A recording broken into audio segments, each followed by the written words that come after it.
আরজি করে কাণ্ডের প্রতিবাদে রাজ্য থেকে দেশ, সাধারণ মানুষ থেকে শিল্পীরা সবাই চাইছেন উপযুক্ত বিচার যেন আরজি কর কাণ্ডের হয়। ইতিমধ্যে আরজি কর কাণ্ডের প্রতিবাদে পথে নেমেছেন রাজ্যের বিভিন্ন হাসপাতালের জুনিয়র চিকিৎসকরা। পিছিয়ে নেই বর্ধমান মেডিকেল কলেজ ও হাসপাতাল।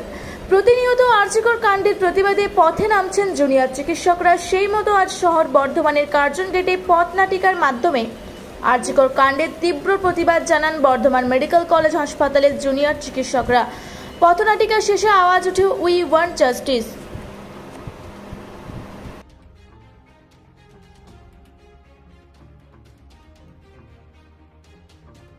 আমরা আমাদের নাটকের মাধ্যমে দেখাতে চেয়েছি, আমরা যে শুনেছি আরজি করে কি ইনসিডেন্ট ঘটেছে সেটাকে আমরা আমাদের অ্যাক্টিংয়ের মাধ্যমে প্রকাশ করেছি।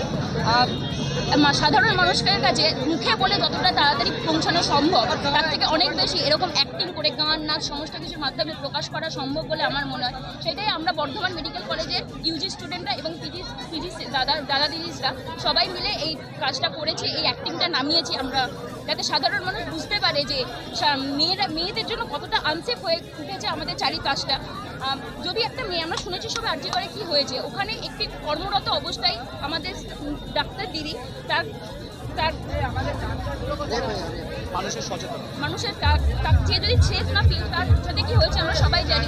কিন্তু সেরকম যদি হয়ে থাকে, যদি তার নিজের কর্মক্ষেত্রে সে যদি সেফ না ফিল করে, তারপরে আমরা কেউ কোথাও কখনো সেফ না, আমরা মেয়েরা বাইরে বেরোতে ভয় পাবো এরপর থেকে। তো সেই সেফ জায়গাটা যাতে গড়ে ওঠে সেটার কারণে আমরা মানুষকে সচেতন করার জন্য এই জায়গাটা, এই অ্যাক্টিংটা করেছি।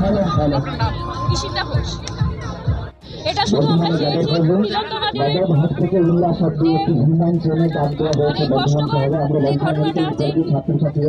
আমি বলতেও পারছি না, যেটা হয়েছে সেটাকে আমরা জাস্ট ওপর দেখানোর চেষ্টা করেছি। এটা আমাদের একটা ফর্ম অফ প্রোটেস্ট।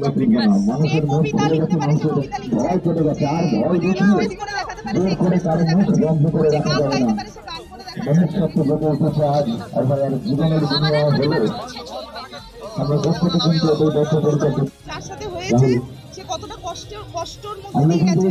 আমরা যারা ডাক্তার তারা হয়তো খুব সামনে থেকে জিনিসটা দেখেছি বলে আমরা আরো বেশি করে ফিল করতে পারছি। তো সেটাকেই জাস্ট তুলে ধরার চেষ্টা, আর আন্দোলনেরই একটা পার্ট এটা, যে যেভাবে